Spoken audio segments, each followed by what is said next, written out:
You're listening to the M.O.A. broadcast with Sam Wilson. Will you make it out alive? All right, and we are back from the break. We are back to the M.O.A., the Make It Out Alive broadcast with your host, Sam Wilson. Okay, folks, before the break, we were talking briefly about this incident that happened at a Checkers restaurant or fast food establishment in Orlando. The guy got into it with an employee there, and the guy wanted making some derogatory comments. The employee allegedly shot him, and he died. He did die. That's not allegedly. Whoever did it, whatever, that's up for the courts to decide. I made a comment about how I was at a taco establishment last night taking my dog Bacon. So my dog Bacon goes to town when I go to town to pick up supplies. Like I said, we're a 35 to 40 minute drive from town, depending how you measure it. And so we usually get, some tacos or burgers, or he loves tacos and chicken nuggets.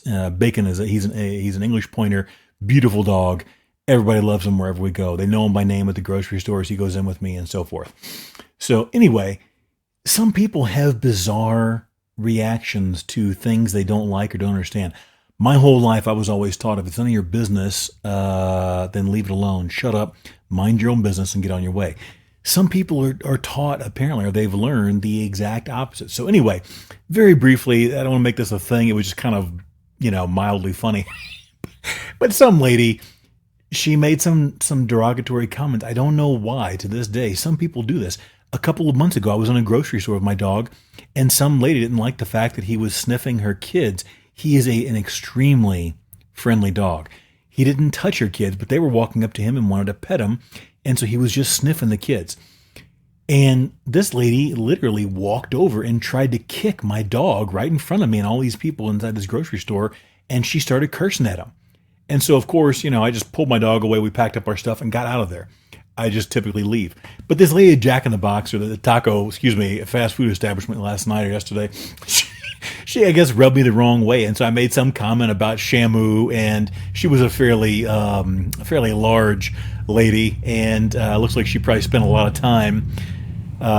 Sorry, we got some background noise. We filmed this out in the knife shop, for those of you who aren't familiar. Anyway, this lady, she was kind of large. Looks like she probably spent a lot of time at a fast food establishment. So I made some remark about Shamu and SeaWorld. And the point is, I shouldn't have done that. Not only is it impolite, you never know how people are going to react. That's what happened with this guy at the Checkers, the fast food place. He made some kind of derogatory comment, and this other guy allegedly shot him and killed him. So anyway, learn from my mistake. Don't call people massively fat or overweight. Just move on and get going and leave the Shamu and SeaWorld jokes at home. So anyway, that's what happened. But we were going to get to the dead reckoning portion of the segment here. We got an email from a listener, Greg, who is from the Southwest here in America. He didn't really say whether he was Arizona or, whatever, but just from the Southwest, asking about this segment I did on Dead Reckoning a couple of shows ago. I don't got time to read the whole email. He actually had a really good one, but we'll have to jump into it as far as the substance and not all the words. So Dead Reckoning navigation. Let me read the internet explanation of it first, and then I'll basically give you the practical application of this, because Dead Reckoning has been around for thousands of years. It is a very simple, it takes a decent amount of skill, but a low amount of practiced skill. Once you get the basics down, if you practice it, it is very easy to polish this skill up to where it is very, very useful. And it's very useful whether you're in a vehicle, whether you're on foot, whether you're in the woods. I actually found this. I've lived in several major cities here in the United States. Dead Reckoning has actually been very, very handy and useful in large cities, especially if they're laid out well on a grid. So let's read the definition here, or the explanation. Let me get a sip to wet my whistle here. Okay. Dead Reckoning is a navigation method where you determine your current position by using a previously known location and tracking your direction, speed, and time traveled from that point. Let me interject briefly. Dead Reckoning is not really a navigation technique to get you somewhere. You could use it that way, but where it really shines is to get you back to your original location. Okay. So whether you're in a large parking garage, whether you're out on a trail and you decide to bushwhack off in the woods, which is, one way you get off the trail and go off on your own trail, and then you want to come back to that original point in the trail. That was how I use it the most frequently. Or you're going to be walking around several blocks and in a shopping center or in a city area, and you want to get back to your starting point where you got your car at the meter or whatever. That's what Dead Reckoning is. That's where it really shines. Okay. It's been used, at sea in a variety of other places, but that's where it really shines for us here in the 21st century, in my opinion. It gets you back where you started from very efficiently. Okay. So instead of using, back to the description here, instead of using GPS or landmarks, you estimate where you are by calculating how far and in what direction you've moved. It's like saying I started here, walked north for 30 minutes at 3 miles per hour, so I should be about 1.5 miles north of my starting point. While useful, it can become inaccurate over time if small errors in direction or speed add up. That is true. So when I would do Dead Reckoning, was there another portion here? Let's see. Yeah, it goes into a detailed explanation. And again, you're going to get more out of that if you look it up online and see it visually and practice it and write it down. But to give a very brief explanation of how this works, like the thing just said there, okay, you're going to need to know a couple of things. You need to know your average walking speed over the terrain that you are covering. So the best way to do that is take your phone or a good GPS unit, if people still even have those. I've got a Garmin GPS unit that's probably going on, it's going on 25 to 30, well, it's over 25, 30, 35 years old that I still use for these purposes. You want to, but your phones, our smartphones now will do all of this. Turn on the GPS function. You can get apps for this and so forth, or smart watches, a variety of different things. And you want to get a feel for your speed over even and uneven ground. So I know for me personally, when I am really walking at a good pace, I typically go at 4 or 4.2 miles per hour over even terrain, which in this context is a sidewalk. That is my average walking speed when I want to cover some decent ground. That is not me jogging or running or really laying the steam on. That is just a good, speedy walking pace. If I'm taking my time, I'll do about 3 to 3.5 miles per hour. And that is my average, like taking my time, enjoying my perambulatory speed if I'm going for a walk. Now, if I'm in the woods, if I'm on reasonably level ground, I will average 3 to 3.2 miles per hour. If it starts getting a little more rough, then we drop down to 2 to 2.75 miles per hour. And if we're extremely rough, it's 1.5 to 2 miles per hour. I would have to kind of double check the extremely rough terrain. I haven't done that one in a while with my GPS, but the other ones I'm very solid on. If you take just a little bit of effort, it doesn't take like hours to do this. A couple of minutes will establish, what 3 or 3.5 or 4 miles per hour feels like on foot on even or uneven terrain. Now, once you have that down, all you really need to use Dead Reckoning is a watch and a compass. A paper and pen or a pen and pencil and paper, whatever, is handy, but you don't absolutely need it. And let me illustrate this even more basically so that if it's not coming through, because I'm a visual learner, someone can explain something extremely well to me and it won't click. I need to see it. But just to give this one more, level here, to use Dead Reckoning, let's say you were going to walk north. All right, you start at any given destination or location, on your map or in the woods, your backyard, a field, a city, wherever. If you go north and you travel north for 30 minutes at whatever your speed, let's say 3 miles an hour, okay? And then you go 3 miles an hour north and you go northeast 3 miles per hour. Then it's going to be basically, what did I do? I have to write this down because I can't do this while I'm doing it on the radio and the show. Let's see, where did I put it?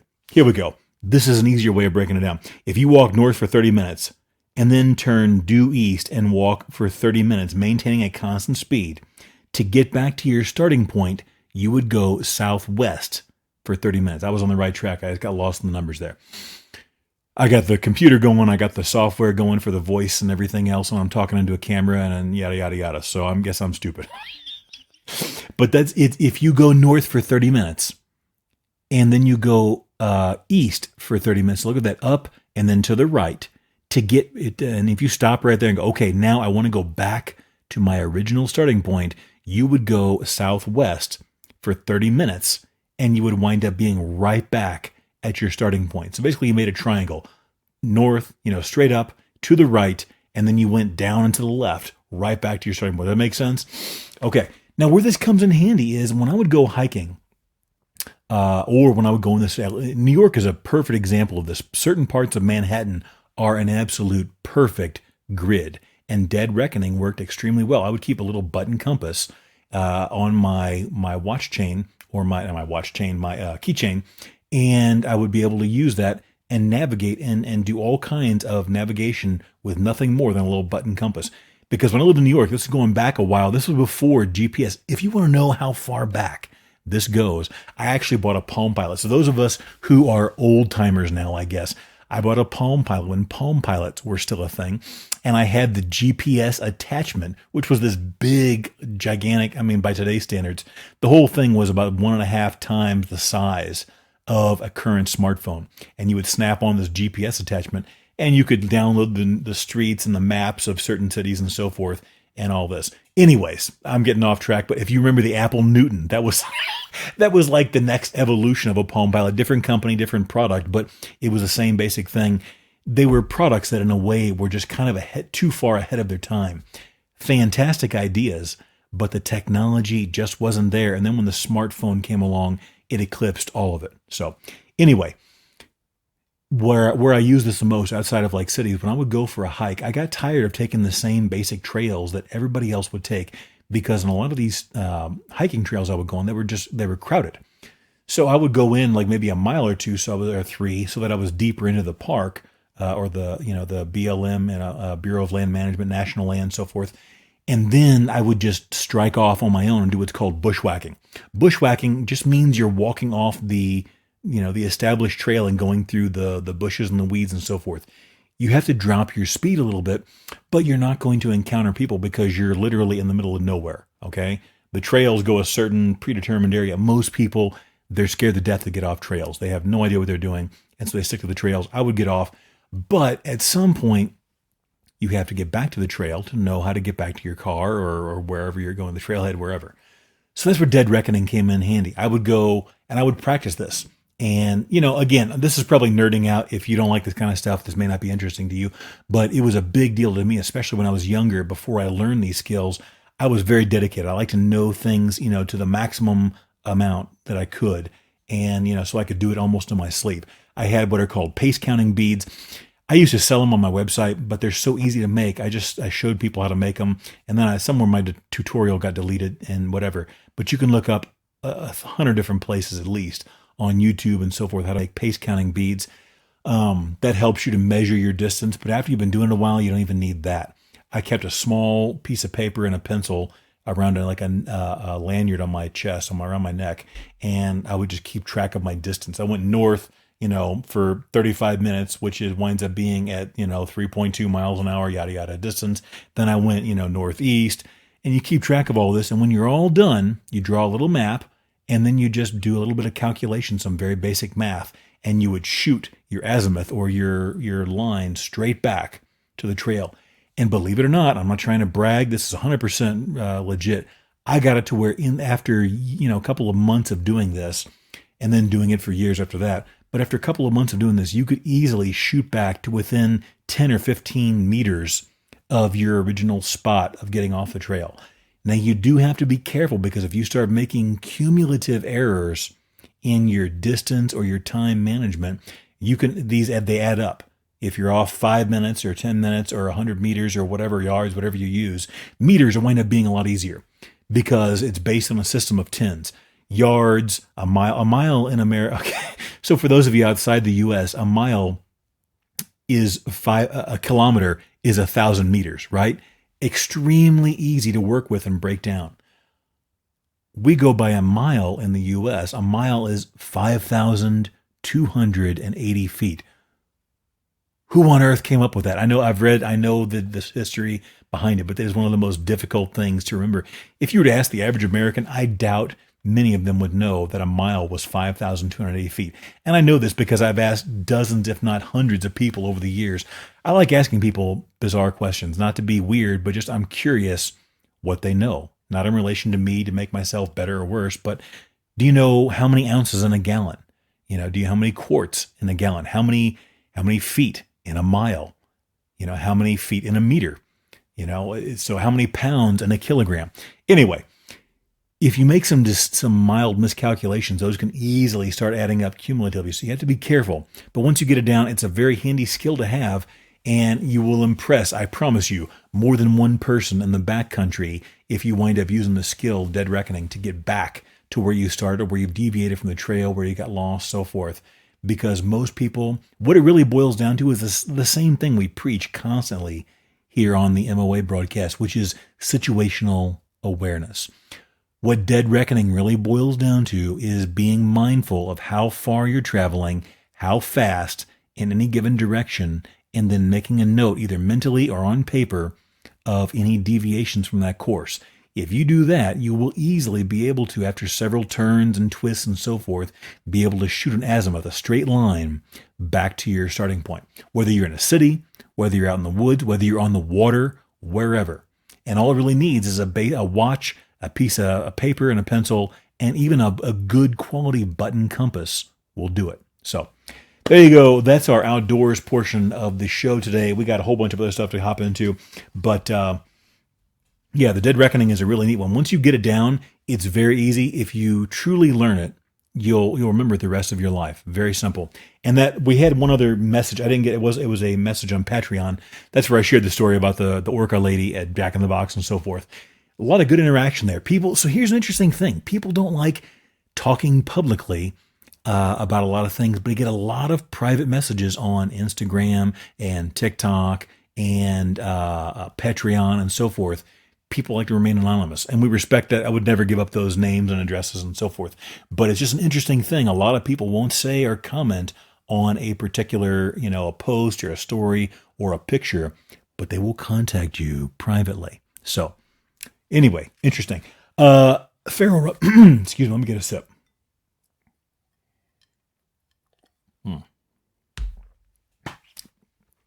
Do a lot of talking for various shows and radio and stuff. Your voice just takes a beating. Okay. The message was about ferro rods. So for those of you who don't know, I do make and sell these on my website, but you don't have to buy them from me. You can get cheaper versions off of Amazon, a lot of different places. A ferro rod is short for ferrocerium.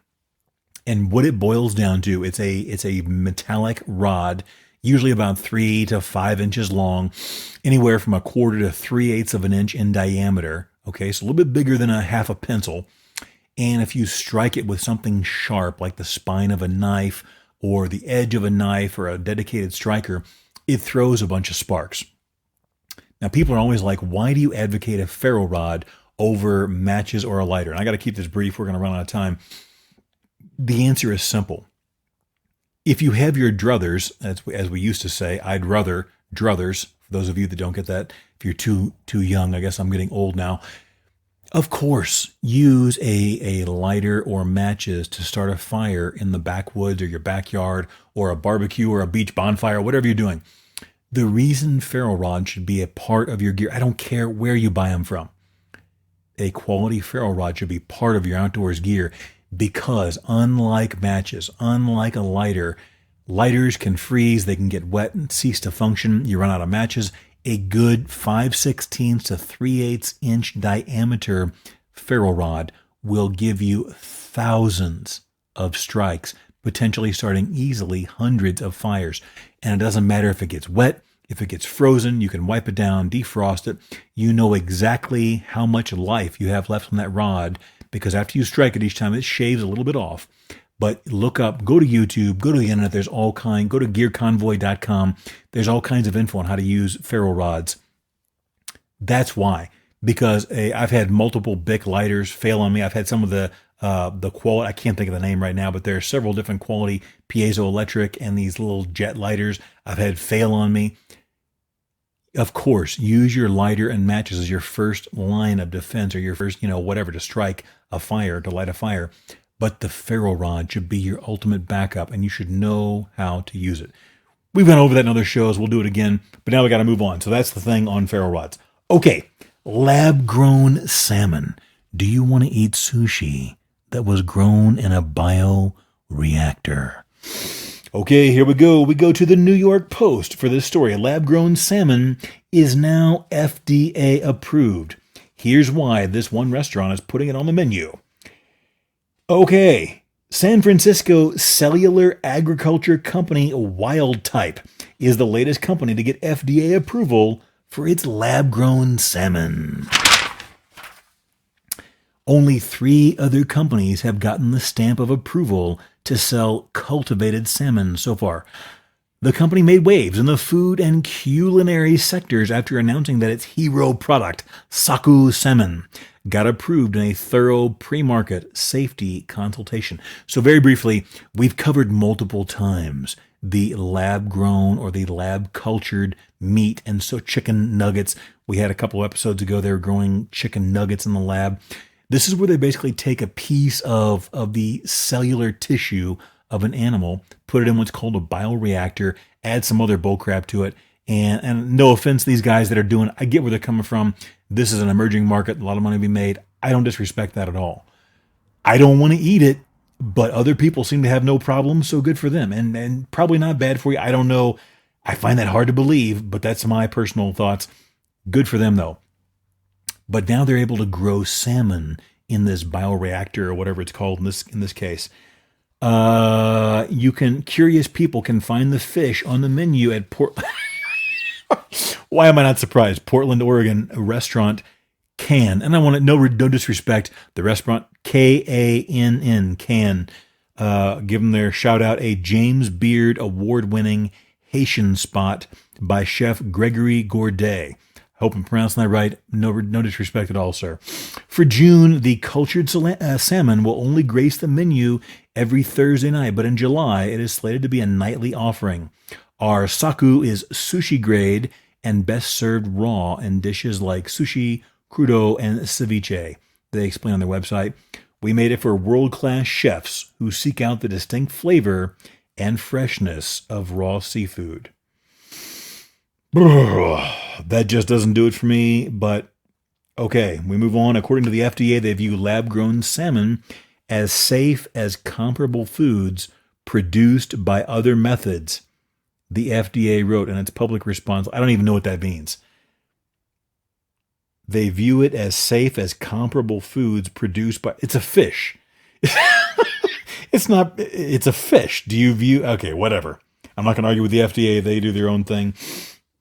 The FDA's only gripe with Wild Type's cultivated salmon so far is that the company refers to it as cultured salmon cell material, which is not our recommendation. This is the FDA speaking, not our recommendation of that term as an appropriate common or usual name for declaring the substance in accordance with the FDA's labeling requirements. I don't even know what that means. Whatever.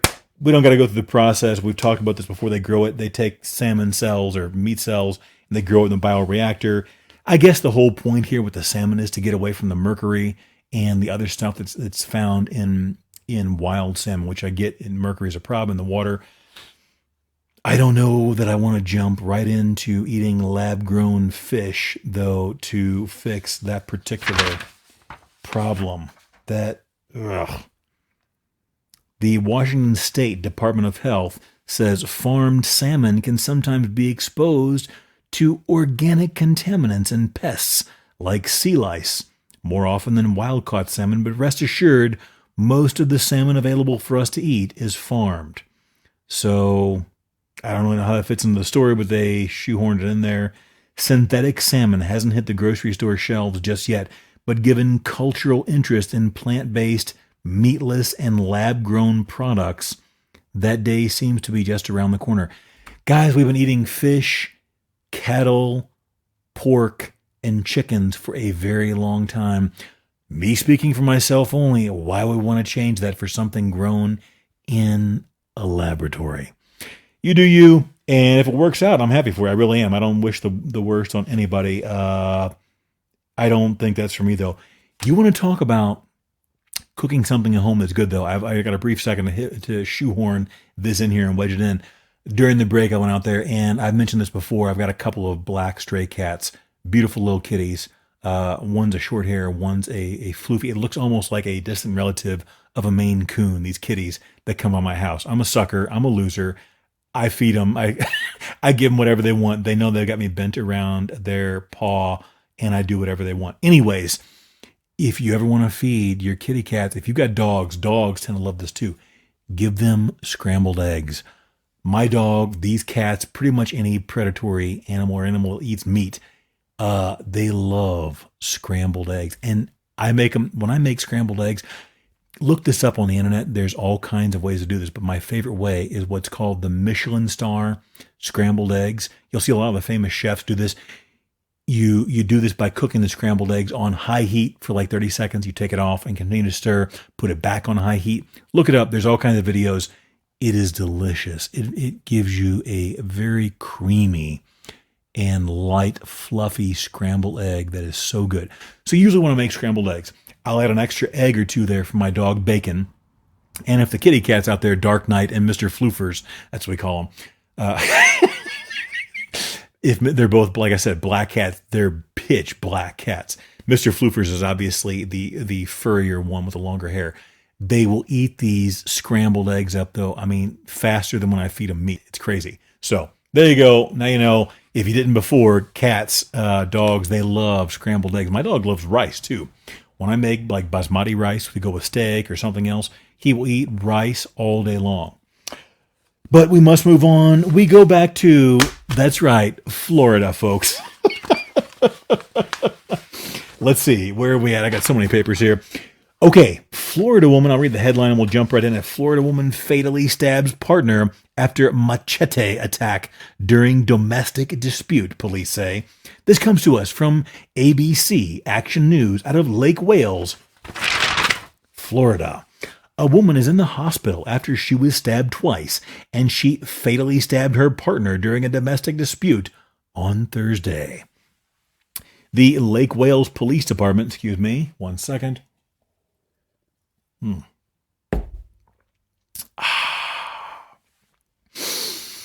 All right. I mentioned before how I hate people who do that. All right, let's stick with it. The Lake Wales Police Department said a man and a woman had been in a long-term relationship for about 10 years. On June 12, just before 5 p.m., that is 1700 hours. For those of you around the world, the suspect struck the victim. I'm not sure who's who in this case, because one had a knife, one had a machete, in the face during a domestic confrontation, according to police. The woman, who police said is the victim, went inside her home to call 911, but her phone was dead, so she put it to charge. The woman needed to get to her car to retrieve some belongings, but due to the previous actions of the suspect, which is the man, I believe, she feared for her life, believing the man, who police said is the suspect, there we go, was no longer in the area. She armed herself with a kitchen knife and walked to her vehicle, according to police. Investigators said when the woman got to her car, the suspect approached her and hit her over the head with a machete. Police said the woman then used the knife to defend herself and fatally stabbed the man, causing him to drop the machete. The suspect, it's not over, folks. The suspect then grabbed the knife he was stabbed with and used to stab the victim, the woman, in the back, leaving the weapon in her back before he collapsed on the ground. Officials said the man was found unresponsive at the apartment complex and pronounced dead. The woman was transported to a local hospital where she is being treated for her injuries. Based on the evidence, no criminal charges have been filed, and they believe the case to be an incident of self-defense. The investigation is ongoing. Well, folks, I guess what they say is true. Like the old saying goes, love hurts. All right, that's going to do it. We are ready to wrap it up. Don't wait to prepare for an emergency until you are in it. If you wait, it may be too late. If you don't make it out alive, you don't make it out at all. Stay safe out there, folks.